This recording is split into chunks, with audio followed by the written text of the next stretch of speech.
ലോകത്തെ ആദ്യ സിവിലൈസേഷൻ എന്ന് കരുതപ്പെടുന്നത് മെസൊപ്പൊട്ടേമിയൻ സിവിലൈസേഷൻ ആണെന്ന് നമുക്കറിയാം. ആദ്യകാല ദൈവങ്ങളായ അനുനാക്കികളും ഉണ്ടായത് ഇവിടെ നിന്നാണ്. ഇതിനുശേഷമാണ് ഇത്തരം ഐഡിയകൾ മറ്റു സംസ്കാരങ്ങൾ ഏറ്റെടുത്തത്. BC 3500 അല്ലെങ്കിൽ 5500 വർഷത്തെ പഴക്കമാണ് ഇതിനുള്ളത്. എന്നാൽ സിന്ധു നദീതട സംസ്കാരത്തിന് 4600 വർഷത്തെ പഴക്കമുണ്ടെന്നാണ് കരുതപ്പെടുന്നത്. എന്നാൽ പുതിയ പഠനങ്ങൾ പറയുന്നത് 8000 മുതൽ 10000 വർഷം വരെ പഴക്കം ഈ സംസ്കാരത്തിന് ഉണ്ടാവാം എന്നതാണ്. അങ്ങനെയാണെങ്കിൽ ലോകത്തിലെ ഏറ്റവും പഴക്കമേറിയ സംസ്കാരമായി സിന്ധു നദീതട സംസ്കാരം മാറും. നിലവിൽ ഇത്തരമൊരു അംഗീകാരം ഇല്ലെങ്കിലും ഏറ്റവും പുരാതനമായ രണ്ടാമത്തെ നദീതട സംസ്കാരം എന്ന ഖ്യാതി ഇപ്പോഴും ഇൻഡസ് വാലി സിവിലൈസേഷൻ ഉണ്ട്. ഇത് പറയാനുള്ള പ്രധാനപ്പെട്ട ഒരു കാര്യം ദൈവാരാധനയുടെ തുടക്കം എവിടെയാണെന്ന് അറിയാനാണ്.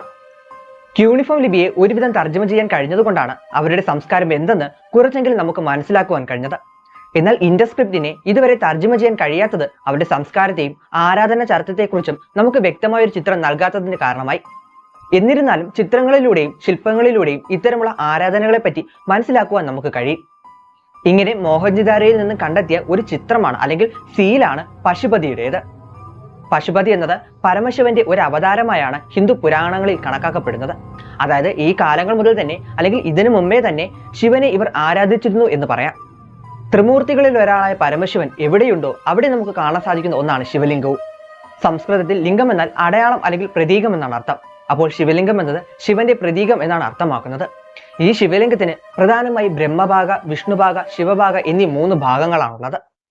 ഇവ മൂന്നും യഥാക്രമം സൃഷ്ടി, സ്ഥിതി, സംഹാര എന്നിവയെ സൂചിപ്പിക്കുന്നതോടൊപ്പം തന്നെ ഭൂമി, പീഠം, പൂജ എന്നിങ്ങനെയും അറിയപ്പെടുന്നു.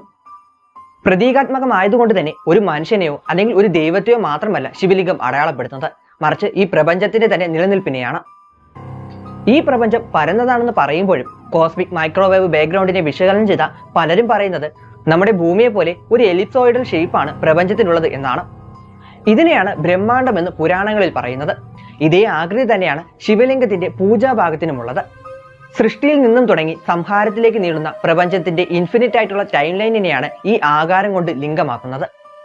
ഇത്തരത്തിലുള്ള നിരവധി ബ്രഹ്മാണ്ഡങ്ങൾ അല്ലെങ്കിൽ പ്രപഞ്ചങ്ങൾ ഉള്ളതുകൊണ്ടാണ് ശിവലിംഗം ഇവയെല്ലാം യോജിപ്പിക്കുന്ന ശക്തി എന്ന യോനിയിൽ സ്ഥിതി ചെയ്യുന്നത്. അതായത് അണ്ടകടാകത്തിനു മേളെയുള്ളവനാണ് ശിവൻ എന്നർത്ഥം. ഇതിനു പുറമെ ബ്രഹ്മസ്ഥാനത്തിന് ചതുർമുഖിയായ സ്ക്വയർ ഷേപ്പ് ആണുള്ളതെന്ന് കാണാം. ഇത് പ്രപഞ്ചത്തിന്റെ 4 ഫണ്ടമെന്റൽ ഫോഴ്സുകളെ പ്രതിനിധീകരിക്കുന്നു. Gravity, electromagnetism, weak nuclear force, strong nuclear force എന്നിവയാണവ. ഇതിനെ കുറച്ചുകൂടി സയന്റിഫിക്കലി സിംബലൈസ് ചെയ്യുകയാണെങ്കിൽ ആറ്റത്തെയാണ് ശിവലിംഗം സൂചിപ്പിക്കുന്നതെന്ന് പറയാം. ബ്രഹ്മാവ് എന്ന സൃഷ്ടാവ് ഇലക്ട്രോണുകളും, വിഷ്ണു എന്ന സംരക്ഷകൻ പ്രോട്ടോണുകളായും, ശിവൻ എന്ന സംഹാരകൻ ന്യൂട്രോണുകളായും ആറ്റത്തിൽ നിലകൊള്ളുന്നു എന്ന് പറയാം. ഇവയെല്ലാം കൂട്ടിയോജിപ്പിക്കുന്ന ശക്തിയാണ് യോനി. എപ്പോഴാണോ ഈ ശക്തി ശിവനിൽ നിന്നും പിരിയുന്നത്, അപ്പോൾ ന്യൂട്രോണും പ്രോട്ടോണും തമ്മിൽ പിരിയുകയും വൻ നാശമുണ്ടാവുകയും ചെയ്യും. ഇത് തന്നെയാണ് ന്യൂക്ലിയർ എക്സ്പ്ലോഷനുള്ള കാരണവും. ശാസ്ത്രീയമായ ഒരു അടിത്തറ ഇല്ലെങ്കിൽ പോലും ഇത്തരം കോൺസെപ്റ്റുകൾ പണ്ട് കാലം മുതൽ തന്നെ ശാസ്ത്രപരമായി നിലനിന്നു എന്ന് പറയാം. ഒരു പക്ഷേ നമ്മൾക്കിന്ന് അറിയാവുന്നതിനേക്കാൾ കൂടുതൽ അറിവ് അവർക്കന്ന് ഉണ്ടായിരുന്നെങ്കിൽ നമ്മൾ മനസ്സിലാക്കിയതിൽ വന്ന തെറ്റുമൂലം ഇതിനെ ചെറുതായി കാണുകയായിരിക്കാം എന്ന് നമുക്ക് കണക്കാക്കാം. എന്നാൽ ഇത്തരം പല പുരാതന മോഡലുകൾക്കും ശാസ്ത്രീയമായി പല വിശദീകരണം നൽകാൻ സാധിക്കുന്നു എന്നത് ഇതിനെ അങ്ങനെ തള്ളിക്കളയാൻ കഴിയില്ല എന്ന അവസ്ഥയിലേക്ക് മാറ്റി നിർത്തുകയാണ്. മനുഷ്യന് പുതിയതായിട്ടൊന്നും ചിന്തിക്കാൻ കഴിയാത്തത് കൊണ്ട് തന്നെ ഇത്തരം രൂപങ്ങളിൽ അല്ലെങ്കിൽ ഇത്തരം സംസ്കാരങ്ങളിൽ രേഖപ്പെടുത്തിയ പല കഥകളിലൂടെ മനുഷ്യരിലേക്ക് ഓരോ പ്രതീകങ്ങളായി ഇത്തരം സയന്റിഫിക് കോൺസെപ്റ്റുകൾ ആരോ എത്തിക്കുകയാണ് എന്ന് നമുക്ക് കരുതാം. സമാനമായ പല രൂപസാദൃശ്യങ്ങളും അല്ലെങ്കിൽ പല ഉപമകളും ലോകത്തിന്റെ പല ഭാഗത്തുള്ള സംസ്കാരങ്ങളിലും നിലനിൽക്കുന്നതായി നമുക്ക് കാണാൻ സാധിക്കും. ഇവയിൽ നിന്നുമെല്ലാം ശിവലിംഗത്തിനെ വ്യത്യസ്തമാക്കുന്നത് അവയുടെ ആകൃതി തന്നെയാണ്. പല സംസ്കാരങ്ങളിൽ എത്തുമ്പോൾ കഥകളും രൂപസാദൃശ്യങ്ങളും ദൈവങ്ങൾക്ക് മാറുന്നുണ്ടെങ്കിലും അവയുടെ എല്ലാ പൊതു സ്വഭാവവും ഒന്നാണെന്ന് നമുക്ക് മനസ്സിലാക്കാൻ സാധിക്കും. അനുനാക്കികൾ എന്ന ആദ്യകാല ദൈവങ്ങൾക്കും ഹിന്ദു, ഈജിപ്ഷ്യൻ, റോമൻ ദൈവങ്ങൾക്കും ഒരുപോലെയുള്ള പല കഥകളും രൂപവും ശക്തിയും ഉള്ളതായി നമുക്ക് കാണാൻ സാധിക്കും. എന്നാൽ അവയിലെല്ലാം തന്നെ കോമണായി നിലനിൽക്കുന്നത് ശിവലിംഗമാണ്. എല്ലാ സംസ്കാരങ്ങളിലും ശിവലിംഗത്തിന്റെ അതേ രൂപസാദൃശ്യം തന്നെയുള്ള നിർമ്മിതികൾ നമുക്ക് കാണാൻ സാധിക്കും. ഇത് യാദൃച്ഛികമായി മാത്രം വന്നതാണെന്ന് പറയുന്നതിൽ ലോജിക്കില്ല. കാരണം മറ്റുള്ള എല്ലാ കാര്യങ്ങളും മാറുമ്പോൾ ഇത് മാത്രം അതുപോലെ നിലനിൽക്കുന്നു എന്നത് ഒരിക്കലും മാറ്റാൻ കഴിയാത്ത തരത്തിലെ നിഗൂഢമായ എന്തോ ഒന്ന് ഇതിൽ ഒളിഞ്ഞിരിക്കുന്നു എന്നതിന്റെ സൂചനയാകാം. കഥകൾ പലതും യഥാർത്ഥ സംഭവങ്ങൾ ആയിരുന്നാൽ കൂടി പല രാജ്യങ്ങളിൽ എത്തുമ്പോൾ അല്ലെങ്കിൽ കാലം മാറുമ്പോൾ അവയ്ക്ക് മാറ്റം വരാറാണുള്ളത്. എന്നാൽ ബാബലോണിലും അയർലാൻഡിലും മായൻ സിവിലൈസേഷനുകളിലും തുടങ്ങി പല ഏഷ്യൻ രാജ്യങ്ങളിലും ഇത്തരം ശിവലിംഗത്തിന് സമാനമായ രൂപം കാണാൻ നമുക്ക് സാധിക്കും. ഇവയെല്ലാം ശിവലിംഗമാണെന്ന് പറയാൻ കഴിയില്ലെങ്കിലും സമാനമായ രൂപമാണ് ഇവയ്ക്കുള്ളതെന്ന് ഉറപ്പിച്ചു പറയാനാകും. അതേസമയം ഇത്തരം വസ്തുക്കളും അവസാനം ചെന്ന് നിൽക്കുന്നത് മെസൊപ്പൊട്ടേമിയൻ സംസ്കാരത്തിലെ അനുനാക്കികളുമായി ബന്ധപ്പെട്ട് പ്രചരിച്ച ഏഷ്യന്റ് ആസ്ട്രോനോട്ട് തിയറികളിലാണ്. ഇതനുസരിച്ച് അന്യഗ്രഹത്തിൽ നിന്നും വന്ന ദൈവതുല്യരായ ജീവികൾ തങ്ങൾക്ക് ആവശ്യമായ എനർജി ഉൽപ്പാദിപ്പിക്കാൻ ഉപയോഗിച്ച ന്യൂക്ലിയർ റിയാക്ടറുകളാണ് ഇത്തരം ശിവലിംഗങ്ങൾ എന്ന് പറയപ്പെടുന്നു. ഇതിന് തെളിവായി ചൂണ്ടിക്കാണിക്കുന്നത് ശിവലിംഗത്തിന് മേലെ നിരന്തരം ജലധാര നടത്താറുള്ളതാണ്. ഇത് ഇത്തരം ന്യൂക്ലിയർ റിയാക്ടറുകൾ തണുപ്പിക്കാൻ വേണ്ടിയുള്ളതാണെന്നും സമാനമായ രീതിയിൽ ഇന്നത്തെ ന്യൂക്ലിയർ റിയാക്ടറുകൾ പലതും വെള്ളം ഉപയോഗിക്കുന്നതായി നമുക്ക് കാണാൻ സാധിക്കുന്നതാണ്. മുൻപ് സൂചിപ്പിച്ച പോലെ ശിവലിംഗം ആറ്റത്തെ പ്രതിനിധാനം ചെയ്യുന്നവയാണെങ്കിൽ ഇത്തരം ന്യൂക്ലിയർ റിയാക്ടർ ആണെന്ന വാദവും ഒരിക്കലും തള്ളിക്കളയാൻ സാധിക്കില്ല. വളരെ കുറച്ച് മാസം കൊണ്ട് മാത്രം വൻ നാശനഷ്ടങ്ങൾ സൃഷ്ടിക്കാൻ കഴിയുന്നവയാണ് ന്യൂക്ലിയർ ബോംബുകൾ. സമാനമായ രീതിയിൽ ചിന്തിക്കുകയാണെങ്കിൽ ശിവലിംഗത്തോളം വലുപ്പമുള്ള ഒരു ന്യൂക്ലിയർ റിയാക്ടറിന് ഒരു നഗരത്തെ തന്നെ നശിപ്പിക്കാനുള്ള കെൽപ്പുണ്ട്.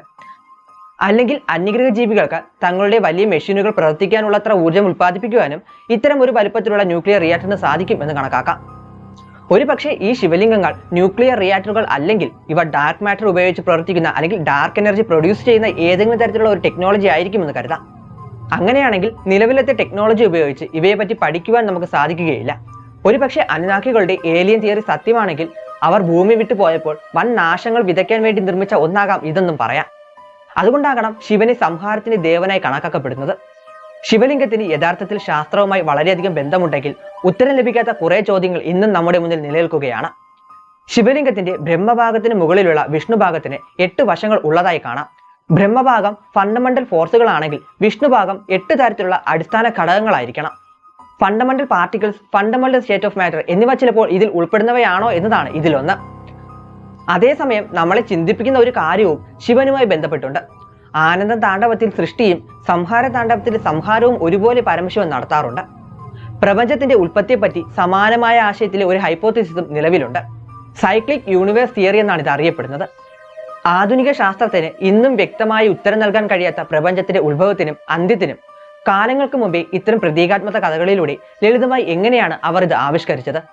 ആധുനിക ശാസ്ത്രത്തിന് ഏറ്റവും വലിയ കണ്ടെത്തലുകൾ സമ്മാനിക്കുന്ന CERN എന്ന യൂറോപ്യൻ കൗൺസിൽ ഫോർ ന്യൂക്ലിയർ റിസർച്ചിന്റെ ആസ്ഥാനത്ത് ഇത്തരമൊരു നടരാജ ശില്പം വയ്ക്കാൻ ഇന്ത്യ മുൻകൈയെടുത്തത് ഇതുകൊണ്ടാണോ എന്ന് സംശയിക്കും.